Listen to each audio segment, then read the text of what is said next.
Mga pagbasa ng mga salita ng makapangyarihang Diyos. Ang mga responsibilidad ng mga leader at manggagawa. Ang mga responsibilidad ng mga leader at manggagawa, 29. Ikalawa, paano tiyakin ang pananatiling ligtas ng hinirang na mga tao ng Diyos sa iba't ibang dayuhang bansa? A. Ang pagpoproseso sa legal na katayuan ng hinirang na mga tao ng Diyos. Sa pagsasagawa ng gawain ng iglesia sa iba't ibang dayuhang bansa, ang dapat na pangunahing prioridad ay ang maayos na pagsasaayos sa mga tirahan ng mga tauhang gumagawa sa kanilang mga tungkulin. Ginagarantiya ang pananatiling ligtas nila para magawa nila ang mga tungkulin nila ng normal.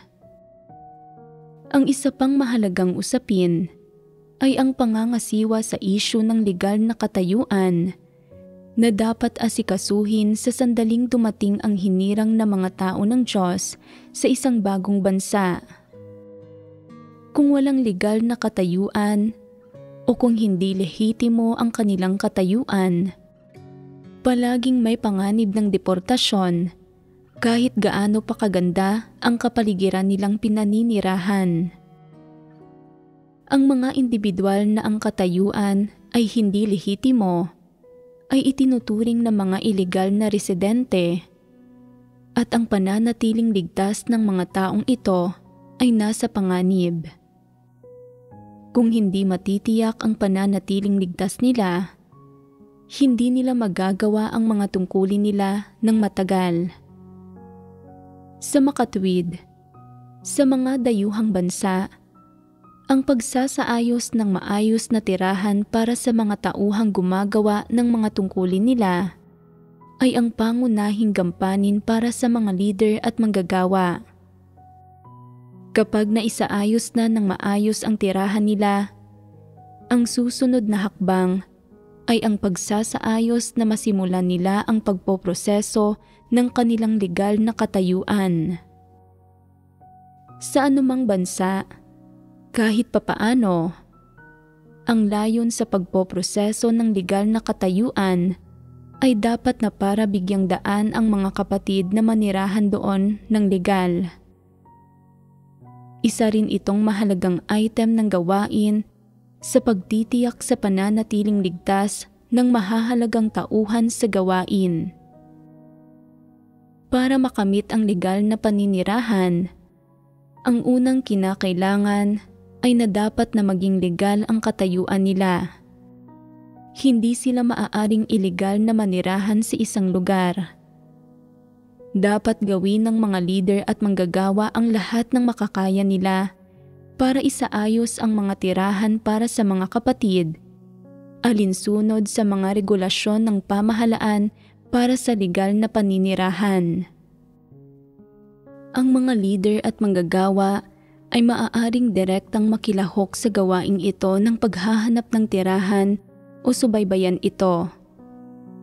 Kung may mga usaping hindi nila makilatis, dapat silang agarang humingi ng gabay mula sa nakatataas na mga leader at manggagawa. Sa kawalan ng mga espesyal na sitwasyon, dapat silang magsagawa ng naaayon sa mga nakaraang alituntunin ng iglesia.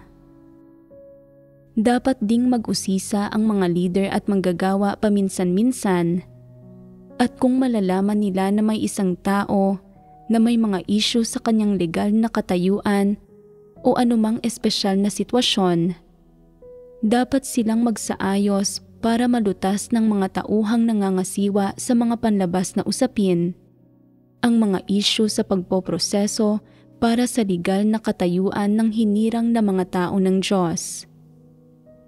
Siyempre, ang unang hakbang ay ang humanap ng ilang espesyalisadong abogado na mangangasiwa sa pagpoproseso ng legal na katayuan. Sa pagkuha ng mga abogado, Kailangang mag-ingat para maiwasang malinlang. Hindi dapat kunin ang mga huwad na abogado o iyong mga hindi espesyalisado sa pagpoproseso ng legal na katayuan. Una sa lahat, dapat isaalang-alang ng mga leader at manggagawa ang mga aspektong ito na may kaugnayan sa pagpoproseso sa legal na katayuan at dapat maisaayos ang mga usaping ito ng maayos. Ang gawaing ito ay bahagi rin ng pagpoprotekta sa mahahalagang tauhan sa gawain at pagtitiyak sa pananatiling ligtas nila. Kaya't pagdating sa gawaing ito, hindi dapat magsawalang bahala ang mga leader at manggagawa. Sinasabi ng ilang tao, ang pagsasaayos ng tirahan para sa mga tauhang gumagawa ng mga tungkulin nila ay gawain ng sambahayan ng Diyos. Kailangan lang nating gawin ito pagkatapos makatanggap ng direktang pagsasaayos mula sa ang itaas. Kung hindi ito isinasaayos ng ang itaas, hindi na natin kailangang mag-abala rito. At kahit na may mangyaring hindi maganda, wala itong kinalaman sa atin. Bukod pa rito, iba-iba ang regulasyon ng bawat bansa sa imigrasyon at legal na katayuan. Hindi natin kayang mapangasiwaan ang gayong kalaking issue. Kailangan lang umasa ng lahat sa sarili nila at umasa para sa pinakamabuti. Kung makapapanatili sila sa isang bansa, mananatili sila. Kung hindi, babalik sila. Tama ba ang mga salitang ito? Ano ang palagay mo sa ganitong saloobin? Sa isang banda, iresponsable ito. Sa kabilang banda, isa itong pagpapamalas ng hindi paggawa ng mga huwad na leader ng tunay na gawain at pag-iwas sa responsibilidad. Para sa mga leader at manggagawa, ang pagsasaayos ng tirahan para sa mahahalagang tauhan sa gawain sa ibang bansa ay isa ring mahalagang item ng gawain. Kapag maayos nang naisaayos ang tirahan para sa mga ito at nagagawa na ng mga ito ang mga tungkulin nila ng normal, ang agad na kasunod na hakbang ay ang magsaayos para gabayan ang mga ito ng mga tauhan sa panlabas na usapin sa pagproseso ng kanilang legal na katayuan. Lalo na kapag may mga espesyal na sitwasyong nangyayari sa panahon ng pagpoproseso na hindi mapangasiwaan ng mga kapatid, dapat mag-isip ang mga leader at manggagawa ng mga paraan para makahanap ng mga solusyon at huwag baliwalain ang issue. Kung may anumang problema sa pagpoproseso sa legal na katayuan, hindi ito isang maliit na usapin at kailangang pangasiwaan at malutas ng maaga at sa lalong madaling panahon. Huwag magpaliban, huwag ipagpabukas ang maaaring gawin ngayon. Ang pagpapabukas nito ay maaaring humantong sa mga kahihinatnang mas kahila-hilakbot pa kaysa sa maiisip. Kung pabaya at iresponsable ang mga leader at manggagawa sa kanilang responsibilidad, hindi inaapura ang usapin at inaantala ang pinakamainam na panahon para sa pagproseso ng legal na katayuan na nagsasanhi sa mga tauhan na hindi magawa ang mga tungkulin nila ng normal. Sino ang aako sa responsibilidad? Nagpahayag ang mga individual na ito ng mga kahilingan nila sa mga leader ng iglesia at sa mga tauhang nagpoproseso. At alam ito ng mga leader at manggagawa. Pero dahil hindi sineryoso ng mga ito ang usapin o nagpalusot para hindi ito pangasiwaan, naantala ang pagpoproseso sa legal na katayuan ng ilang mahahalagang tauhan sa gawain na medyo nakaapekto sa partikular na mahahalagang item ng gawain ng iglesia. Kaya, sino sa palagay ninyo ang dapat umako ng responsibilidad dito? Ang mga lider at manggagawa. Paulit-ulit na binigyang diin ng sambahayan ng Diyos ang usaping ito. Hindi ito lingid sa kaalaman ng mga lider at manggagawa, ni hindi sila walang alam o walang pangunawa rito. Sa halip, alam nila ang tungkol dito pero hindi nila ito sineseryoso. Basta't wala itong kinalaman sa sarili nilang mga usapin, basta't mga issue ito ng ibang tao, ipinagpapaliban nila ito hanggat maaari. Sa huli ay naaantala ang isang usaping kasing halaga ng pagpoproseso ng legal na katayuan ng hinirang na mga tao ng Diyos. Kapag lumitaw ang mga kahihinatnan, dapat akuin ng mga lider at manggagawa ang responsibilidad. Hindi lang puro salita ang responsibilidad na ito. Kung nakaaapekto ito sa gawain ng iglesia, lalo sa mahalagang gawain ng sambahayan ng Diyos, ang responsibilidad na inako ng mga lider at manggagawa ay nagiging mabigat. Kahit papaano, makatatanggap sila ng demerito mula sa Diyos, magiging isang pagsalangsang ito. Iyon ang kahihinatnan. Kung ito ay isang bagay na dapat mong gawin, isang bagay na saklaw ng iyong mga responsibilidad, at hindi mo ito ginawa o binaliwala mo ito, o inantala ito dahil sa partikular na mga personal na dahilan, dapat mong akuin ang responsibilidad. Sinasabi ng ilang tao, "Hindi ko alam kung paano ito lutasin. Wala akong anumang daan pasulong."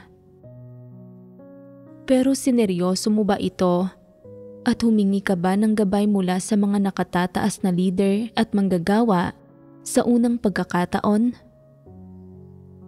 May iba pang nagsasabi na nakalimutan nila ang tungkol dito dahil abala sila sa ibang gawain.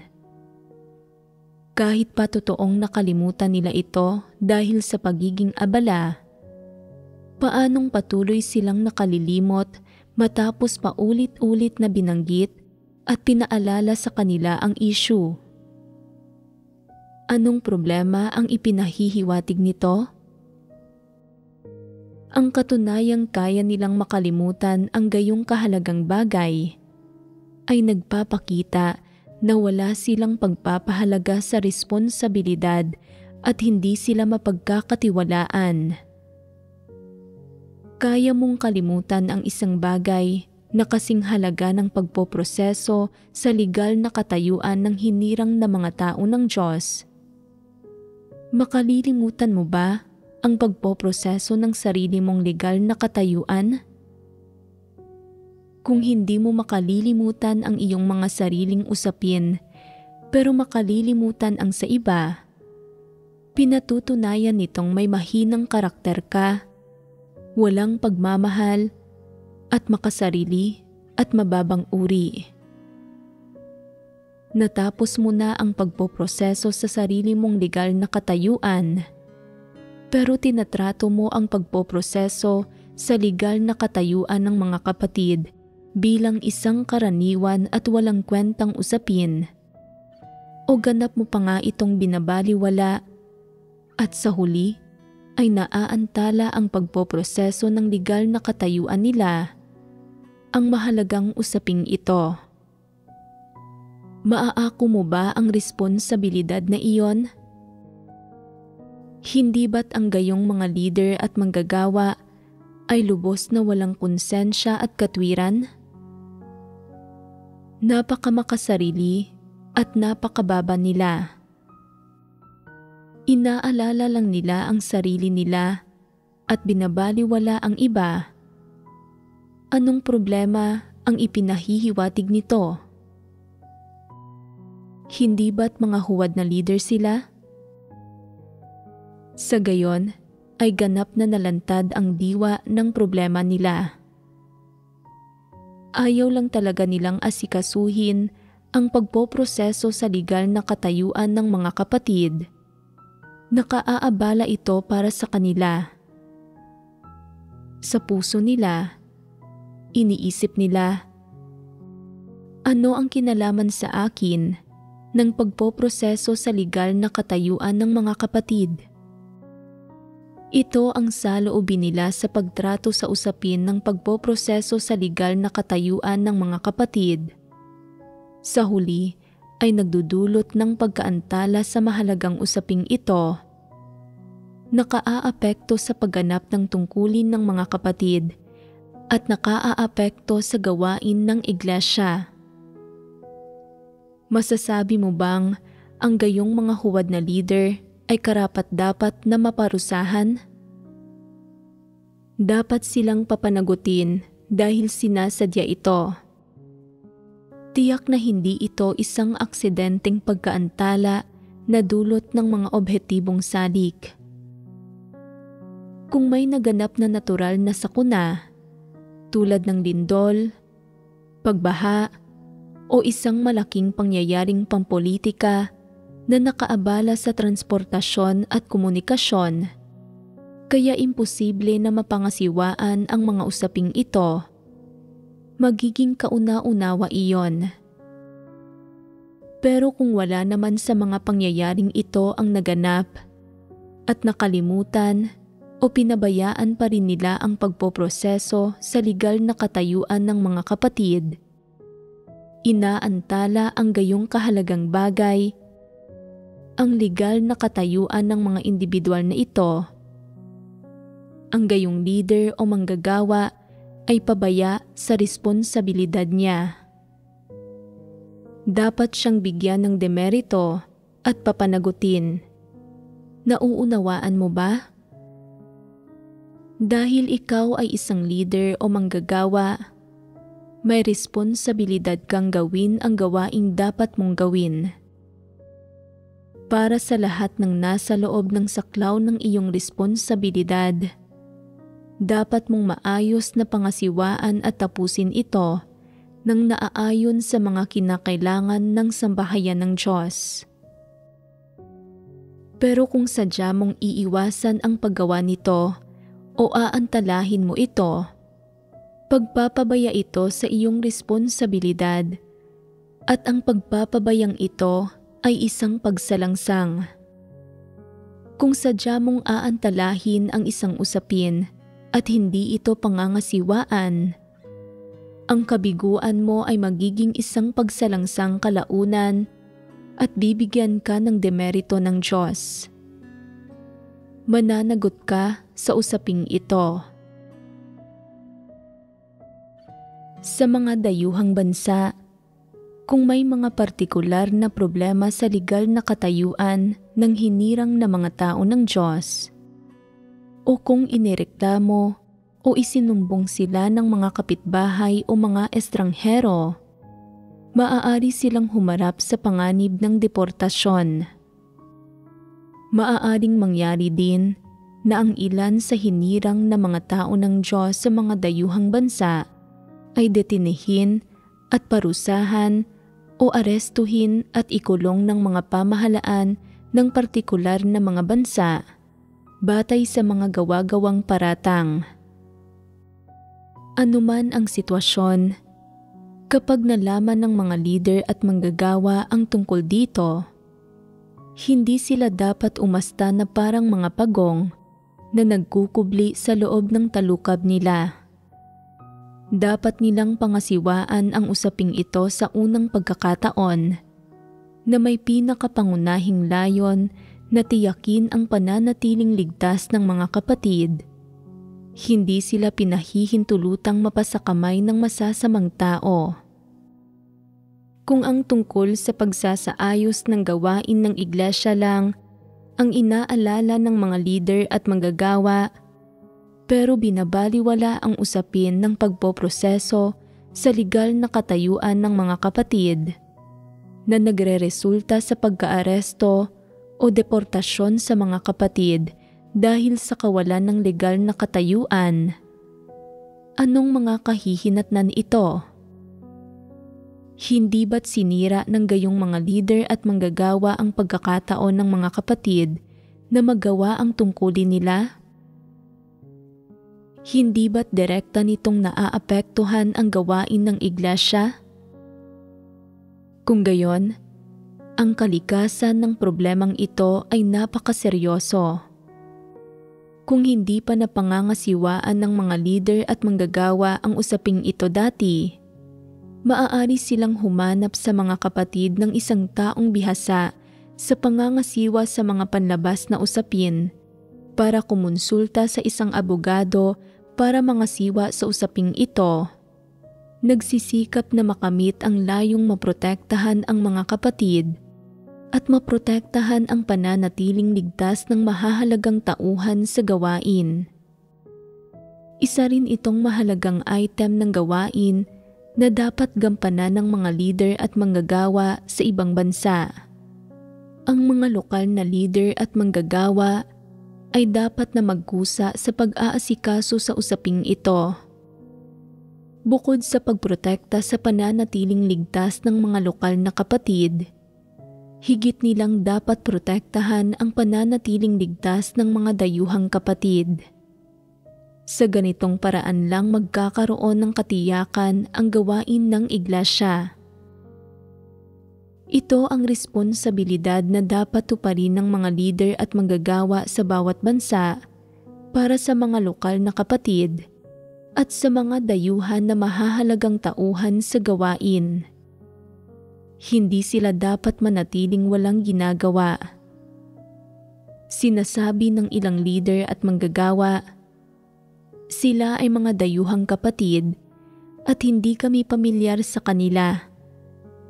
Wala kaming personal na ugnayan sa kanila. Ipinadala sila ng sambahayan ng Diyos para ipangaral ang ebanghelyo rito. Ano ang kinalaman niyon sa amin? Ang kapahamakang ito ay isang bagay na idinulot nila sa sarili nila. Hindi nila malinaw na inusisa ang tungkol sa sitwasyon bago sila dumating at hindi nila pinangasiwaan ng maayos ang mga usaping ito. Wala kaming paraan para makialam sa kapahamakang ito. Sino ang nakaaalam kung ano ang gagawin ng pamahalaan sa kanila? Gumagamit lang sila ng iba't ibang palusot para takasan at iwasan ang mga usaping ito at hindi sila naghahanap ng mga paraan para kumilos na lutasin ang mga ito. Tama ba ang ganitong paraan ng pagkilos? Hindi. Bakit hindi? Kung hindi kumikilos ang mga lider at manggagawa sa paglutas sa mga problemang ito, at ang mga kapatid naman ay walang landas para lutasin ang mga problema, tiyak na magkakaroon ng kaguluhan. Hindi tinupad ng mga lider at manggagawa ang responsibilidad nilang protektahan ang mga kapatid. Pagpapabaya ito sa responsibilidad nila.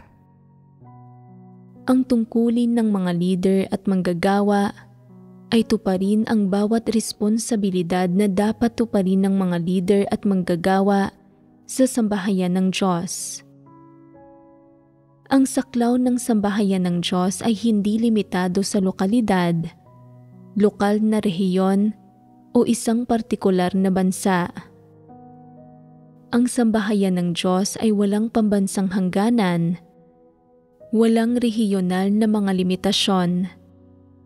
Mayroon bang mga limitasyon sa lahi, sa paghihirang at pagliligtas ng Diyos sa mga tao? Mayroon bang mga limitasyon sa nasyonalidad o rehiyon? Wala. Ito ang prinsipyo ng paggawa ng Diyos sa kanyang gawain. Sa makatuwid, ang prinsipyong ito ang katotohanan. Saan mang bansa nagmula ang mga kapatid, lahat sila ay nananampalataya sa iisang Diyos, sumusunod sa iisang Diyos, at kumakain at umiinom din ng katotohanan na ibinabahagi at ipinagkakaloob ng iisang Diyos. Dinaranas nila ang gawaing ginagawa ng iisang Diyos at sumasamba sila sa iisang Diyos. Anuman ang kulay ng balat o lahi nila, sa sambahayan ng Diyos at sa harap ng Diyos, sila ay iisa. Iisang pamilya sila. Dahil iisang pamilya sila, wala dapat na pagkakaiba sa kanila. Wala dapat na mga limitasyon sa lahi o rehiyon. Wala dapat mga pagkakahati-hati ng ikaw ay Asyano, ako ay taga-Europa. O ikaw ay puti, ako ay isang taong may kulay. Wala dapat mga ganitong pagkakaiba-iba. Kung gumagawa ka pa rin ng mga ganitong pagkakaiba-iba sa sambahayan ng Diyos, malinaw na hindi mo itinuturing ang sambahayan ng Diyos bilang sambahayan ng Diyos at hindi mo itinuturing ang sarili mo bilang isang miyembro ng sambahayan ng Diyos. Kaya, kapag nakararanas ng mga problema ang mga dayuhang kapatid tulad ng deportasyon o iligal na pag-aresto, saan man sila nagmula, anuman ang nasyonalidad nila, o anumang kulay ng balat nila, sila ay mga kapatid. Dahil sila ay mga kapatid, kapag nakararanas sila ng mga problema, ang mga lokal na leader at manggagawa ay dapat na kumilos at obligado silang pangasiwaan ang usaping ito at hindi dapat gumawa ng pagkakaiba-iba sa mga tao. Naaayon ito sa mga prinsipyo, ganap na tumutugma sa mga layunin ng Diyos, at ito ang katotohanang dapat isagawa ng mga tao. Sa kasalukuyan, maraming hinirang na mga tao ng Diyos mula sa China ang pumupunta sa iba't ibang dayuhang bansa para mangaral ng ebanghelyo at magpatotoo sa Diyos. Pagdating nila sa mga bansang ito, ang unang bagay na dapat nilang gawin ay iproseso ang legal na katayuan nila bago sila makapagtrabaho ng may kapanatagan. Ang pagproseso sa legal na katayuan ay hindi isang simpleng usapin. Nangangailangan ito ng pakikipagtulungan ng mga tao sa lokal na iglesia. Iyong mga namamahala sa mga iglesia sa iba't ibang bansa ay dapat humanap ng ilang kapatid na nakauunawa sa mga patakaran sa bansa nila at alam ang mga batas nito para matulungan ang hinirang na mga tao ng Diyos mula sa China na malutas ang isyu ng pagpoproseso ng legal na katayuan. Ang paglutas sa isyung ito ay napakahalaga. Ang mga leader at manggagawa ng mga iglesia sa iba't ibang bansa ay dapat itong pagsikapan dahil tanging sa ganap na paglutas sa isyu ng legal na katayuan ng mga tao, makauusad ng normal ang gawain ng iglesia. Kung hindi, maaapektuhan ang gawain ng iglesia. Iyong mga namamahala sa mga iglesia sa iba't ibang bansa ay dapat na maghanda ng mga taong may kakayahang mga siwa sa gayong mga usapin. Ang paggawa nito ay kapaki-pakinabang sa gawain ng iglesia at isa rin itong pagpapamalas ng pagsasaalang-alang sa mga layunin ng Diyos. Maaaring sabihin ng ilang leader at manggagawa, hindi pa namin kailanman napangasiwaan ang ganitong uri ng usapin at hindi rin namin alam kung ano ang gagawin. Sa ganitong sitwasyon, dapat silang maghanap ng mga taong nakauunawa sa ganitong uri ng mga usapin.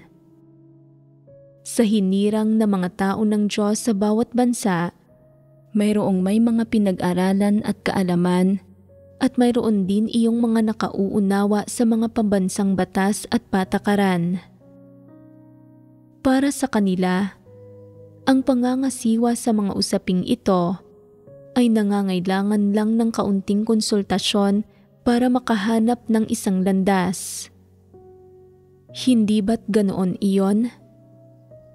Sa pangangasiwa sa ganitong uri ng usapin, hindi ka dapat na maging pasibo at hindi aktibo.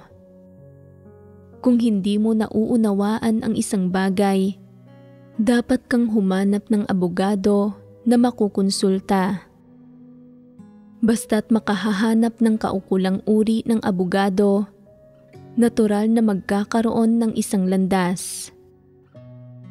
Maaaring hindi natin nauunawaan ang usaping ito, pero mauunawaan ito ng abogado. Ang pagkakaroon ng puso na naghahanap ay ang tamang saloobin.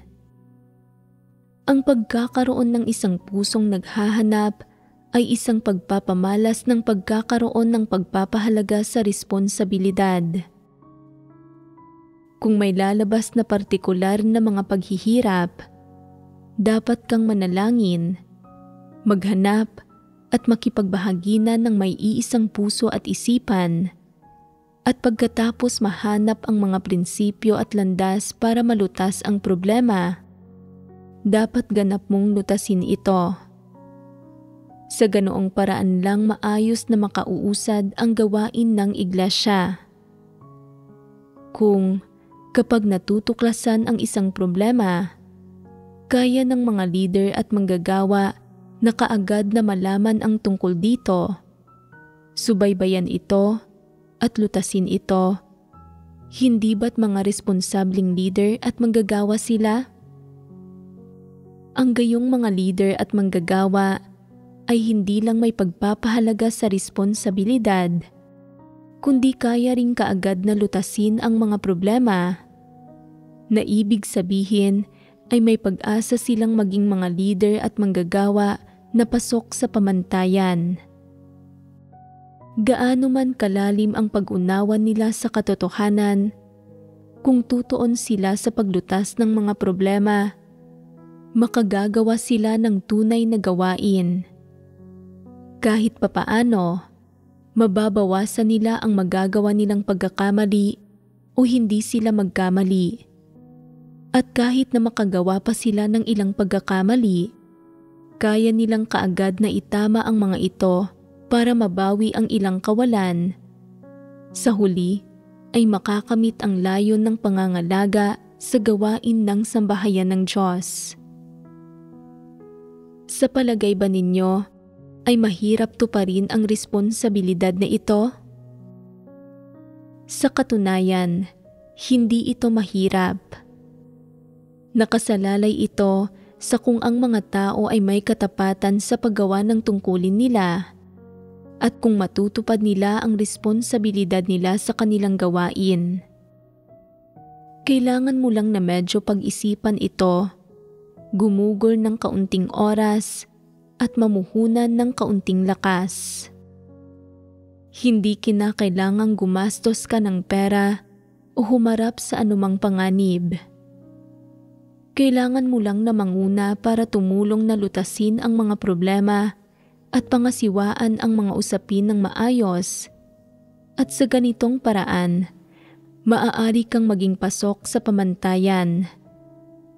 Kaya, hindi ito isang mahirap na usapin. At para sa mga leader at manggagawa, dapat ay madali lang itong makamit. Pero may ilang tao na hindi kayang kamtin maging ang ganito kadaling bagay, at napakalinaw na hindi ito dahil sa kakulangan ng kakayahan o abilidad, o sa mga kondisyon o sa kapaligirang hindi nagpapahintulot dito, kundi sa halip, ito ay dahil sa ayaw nilang gawin ito. Kapag may mga nangyayaring espesyal na sitwasyon na may kinalaman sa legal na katayuan o paninirahan ng mahahalagang tauhan sa gawain o mga usaping may kaugnayan sa tirahan nila, ang mga leader at manggagawa ay may responsibilidad na isagawa ang gawaing ito. Hindi mahalaga kung para kanino ka nagsasaayos ng tirahan o kung ano ang kanilang nasyonalidad o lahi. Ang dapat mo lang gawin ay tanggapin ito mula sa Diyos. Ipinagkatiwala sa iyo ng Diyos ang gawaing ito. Ito ay iyong responsibilidad at obligasyon, pati na rin ang iyong misyon.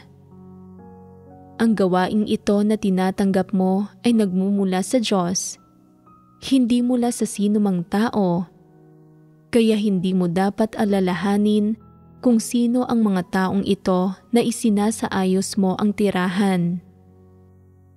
Maaaring sabihin ng ilang tao na ang pagprotekta sa mga lokal na kapatid ay katanggap-tanggap, pero wala kaming pakialam kung pumunta rito ang mga dayuhang kapatid. May pagpapahalaga ba sa responsibilidad o pagkatao ang mga taong nagsasabi nito? Itinuturing nilang mga kapatid ang mga lokal na kapatid, pero hindi itinuturing na kapatid ang mga dayuhang kapatid. Katanggap-tanggap ba ito? Naaayon ba ito sa katotohanan? Hindi. Bakit hindi ito naaayon sa katotohanan? Ang mga huwad na lider ay hindi mapagsaalang-alang sa mga layunin ng Diyos. Binabaliwala nila ang mga dayuhang kapatid at hindi sila kumikilos para pangasiwaan ang mga isyu kapag nagkakaroon ng mga problema. Hindi nila pinangangalagaan ang gawain ng sambahayan ng Diyos. Umiiwas ang mga huwad na leader sa responsibilidad gamit ang iba't ibang palusot at hindi gumagawa ng tunay na gawain. Sinasabi nilang handa silang igugol ang sarili nila para sa Diyos at handang isagawa ang katotohanan. Pero kapag talagang dumating na sa mga kritikal na usapin ng gawain ng iglesia, nagtatago sila. Ito ay pagiging irresponsable. Para sa lahat ng issue na may kinalaman sa pagprotekta sa pananatiling ligtas ng mga kapatid sa ibang bansa, dapat agarang pangasiwaan ng mga leader at manggagawa ang mga ito. Tinatrato ito bilang isang responsibilidad at isang gampani na dapat tapusin. Hindi sila dapat magpalusot para iwasan ito, ni hindi nila dapat hayaan ang kapabayaan nila sa gawaing ito na makaapekto sa pag-usad ng iba't ibang item ng gawain ng sambahayan ng Diyos. B. Pagbibigay sa lahat ng kapatid ng batayang legal na kaalaman.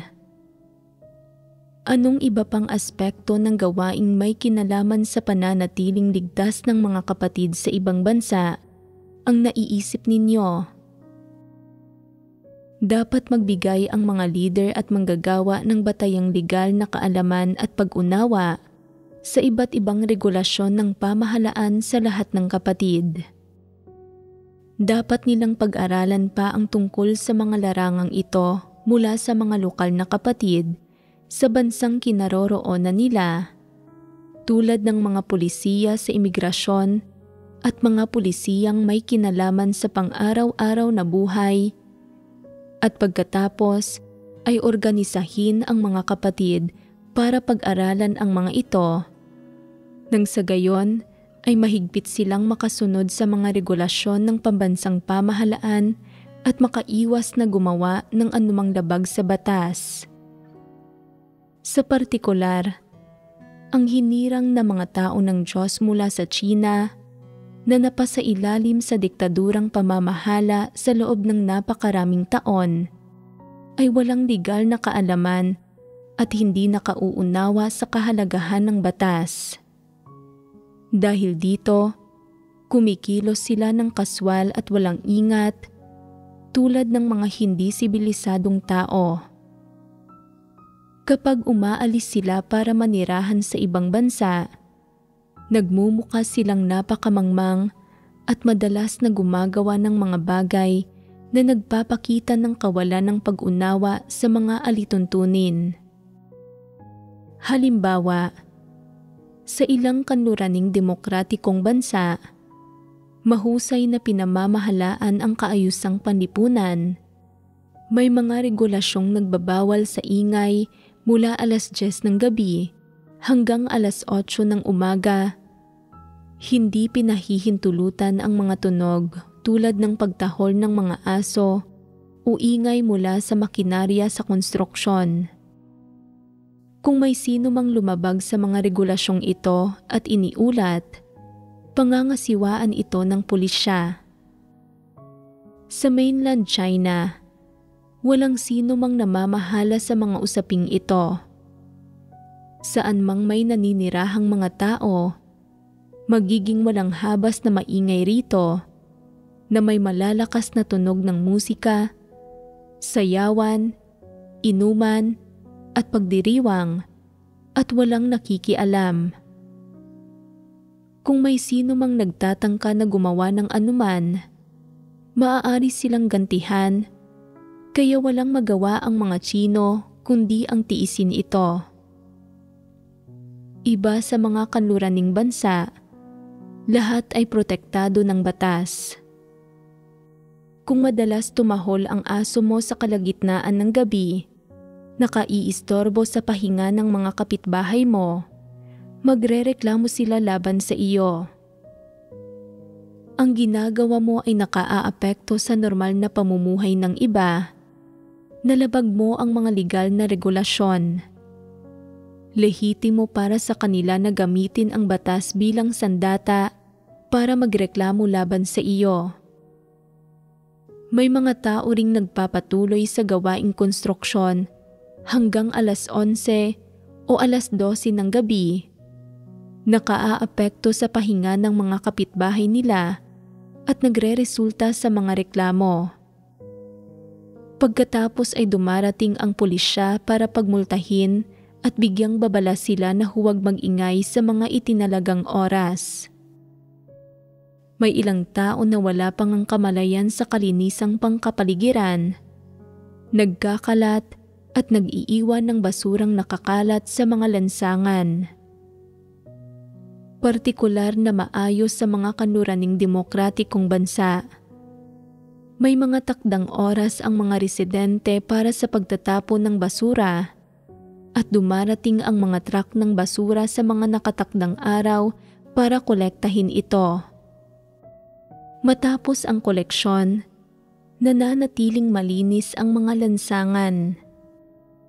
Iyong mga hindi nakauunawa rito ay maaaring magkalat na maituturing ding paglabag sa mga regulasyon. Naaapektuhan nito ang pampublikong kalinisan at ang itsura ng lungsod, kaya't maaari silang sampahan ng mga reklamo. Ang mga Tsino na hindi sumusunod sa mga alituntunin ay madalas na nakatatanggap ng mga reklamo kapag naninirahan sa ibang bansa. Pagkatapos na maiulat ng maraming beses, nagkakaroon sila ng mga opinyon sa mga kanluranin. Sinasabi, mahilig lang talagang magsampa ng mga reklamo ang mga kanluranin. Nagsasampa sila ng reklamo sa bawat maliit na bagay. Kung saan sinasabi ko naman, nagsampa sila ng mga reklamo laban sa iyo dahil sa napakaraming usapin at hindi ka pa rin nagnilay sa sarili mo. Sa halip ay sinisisi mo pa sila sa pagsasampa ng mga reklamo. Tama ba sila sa pagsasampa ng mga reklamo kung gayon? Tama o mali ba ang mga bagay na ginawa mo? Ganap silang tama sa pagsasampa ng mga reklamong iyon. Napinsala mo ang mga interes nila at naapektuhan ang buhay nila. Kaya bakit hindi sila magsasampa ng mga reklamo laban sa iyo? Isinasagawa ito para mapangalagaan ang kaayusang panlipunan at ipinapakita na ang bansang ito ay pinamamahalaan ng batas. Lahat ng tao ay protektado ng batas at ang batas sa bansang ito ay hindi palabas lang. Maaaring gamitin ng lahat ang batas bilang sandata para mapangalagaan ang sarili nilang mga karapatan at interes. Nagsasampa sila ng reklamo laban sa iyo dahil hindi mo nauunawaan ang batas at nilabag mo ang mga lokal na regulasyon. Dapat mo munang aralin ang mga lokal na regulasyon at kumilos ng naaayon sa mga batas at regulasyon. Kung gayon, sa palagay mo ba ay magrereklamo pa rin sila laban sa iyo? Kaya bakit hindi kailanman nagsasampa ng mga reklamo ang mga Tsino kahit gaano kaseryoso ang usapin? Ang Tsina ay hindi isang bansang pinamamahalaan ng batas. Hindi ito pinamumunuan alinsunod sa batas. Ang mga batas ng Tsina ay palabas lang at walang silbi ang pagsasampa ng reklamo roon. Kung magsasampa ka ng reklamo at ang kabilang panig ay may kapangyarihan at impluwensya, maaari kang balikan ng mga ito. Kung wala kang impluwensya, hindi ka man lang maglalakas loob na magsampa ng reklamo. Ang pagsasampa ng reklamo ay maaaring madaling makapagdulot ng problema sa iyo. Kaya, kapag nahaharap sa pag-uusig ang mga Tsino, lalo na sa mga kaso kung saan may taong pinatay, kahit gaano pa hindi makatarungan ang pagkamatay, pribado na lang na inaareglo ang usapin kung magbabayad ng kaunting pera ang salarin.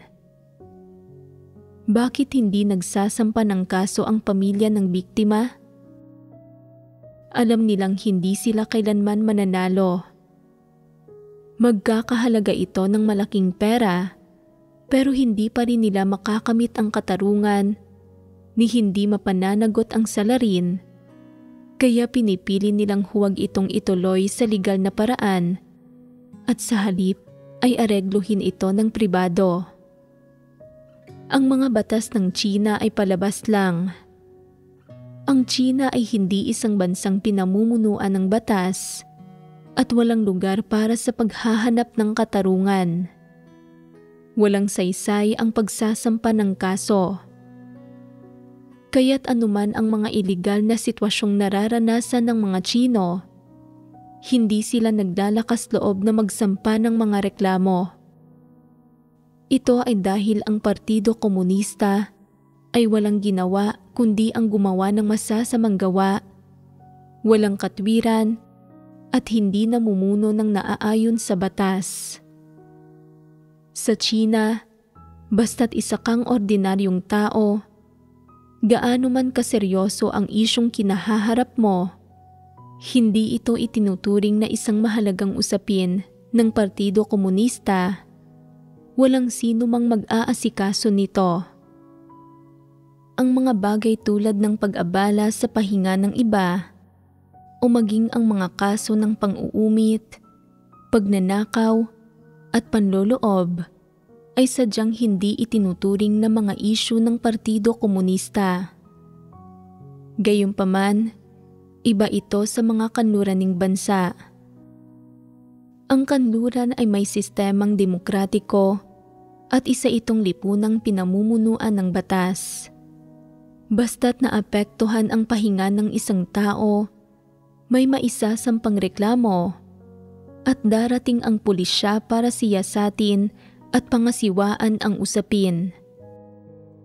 Ang mga kanluranin ay may ganitong legal na kamalayan at hindi gumagawa ng gayong kahangal na mga bagay.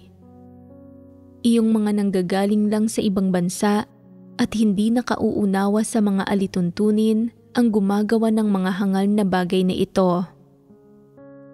Nang magsimulang manirahan ang mga Tsino sa ibang bansa, madalas silang makatanggap ng mga reklamo. Sa paglipas ng panahon, natututunan nila ang tungkol sa mga lokal na batas at regulasyon at hindi na naglalakas loob na gawin ang mga bagay na lumalabag sa batas o nakakagulo sa iba. Sa makatuwid, dapat iorganisa ng mga leader at manggagawa ang mga kapatid para matutunan nila ang tungkol sa iba't ibang batas at regulasyon ng bansang kinaroroonan nila. Anuman ang nilalayo nilang gawin, dapat muna nilang konsultahin ang batas. Kahit sa pag-aalaga ng mga manok o baboy sa sarili nilang bakuran, dapat muna nilang suriin ang mga regulasyon ng pamahalaan. Maaari silang maghanap ng impormasyon online o kumonsulta sa mga lokal na kapatid at sa paraang ito ay makakukuha sila ng mga tumpak na sagot. Sa lahat ng usapin sa iba't ibang kanluraning bansa, may mga partikular na regulasyon ang pamahalaan. Halimbawa, sa konstruksyon, may mga regulasyon kung gaano dapat kataas ang mga saksakan ng kuryente mula sa sahig at kung gaano kalayo dapat ang mga saksakan sa isa't isa. May mga partikular na pamantayan din para sa kapal ng mga barandilya ng hagdan at lapad ng mga balustre ng hagdan. Ang bawat hakbang sa konstruksyon ay iniinspeksyon ng mga tauhan ng pamahalaan, kaya't bihira ang mga insidente ng mga gusaling lumalabag sa mga batas sa konstruksyon o hindi kontroladong konstruksyon. Kung gusto ng mga residenteng magtayo ng bahay, ng kamalig ng mga kasangkapan o isang maliit na silid-imbakan sa bakuran nila, dapat silang kumuha ng pahintulot mula sa pamahalaan. Kung gusto nilang mag-alaga ng mga manok o bibe, may mga regulasyon kung gaano kalayo ang kulungan mula sa ari-arian ng kapitbahay nila. Kahit pa hindi nauunawaan ng mga leader at manggagawa ang mga batas at regulasyong ito, kung may kinalaman ang gawain ng iglesia sa mga usaping ito, dapat nilang pagtuunan ang mga ito ng pansin. Dapat muna nilang konsultahin ang mga lokal na batas at mga regulasyon ng pamahalaan. Ang pagiging malinaw sa mga bagay na ito ay kapaki-pakinabang sa pagganap natin ng tungkulin. Bagaman hindi direktang nauugnay ang mga usaping legal sa panloob na gawain ng iglesia, ang pagbibigay ng batayang legal na kaalaman sa lahat ay kapaki-pakinabang pa rin. Kahit papaano, makapagkakamit sila ng kaunting kaalaman, makauunawa sa ilang alituntunin, matututo kung paano mamuhay ng maayos at makapagkakamit ng kaunting wangis ng pagkatao. Bukod pa rito, dapat makipagbahaginan ang mga leader at manggagawa sa mga responsable sa mga panlabas na usapin. Tinutulungan silang magkaroon ng legal na kamalayan. Para sa maliliit na usapin, hindi na kinakailangang kumonsulta sa isang abogado. Kailangan lang nilang maunawaan ang mga lokal na regulasyon at mahigpit na sundin ang mga ito. Gayunpaman, para sa malalaking usapin, dapat silang kumonsulta sa abogado para magkamit ng pagkaunawa sa mga lokal na batas. Sa pagbubuod, anuman ang ginagawa, ang lahat ng pagkilos ay dapat na sumusunod sa mga batas at regulasyon. Ang pagsasagawa sa ganitong paraan sa loob ng ilang panahon ay magpapahintulot sa mga tao na maranasan ang kahalagahan ng pagsunod sa mga batas at regulasyon at susunod sila sa mga alituntunin kapag gumagawa ng mga bagay-bagay. Kapaki-pakinabang din ito sa gawain ng iglesia.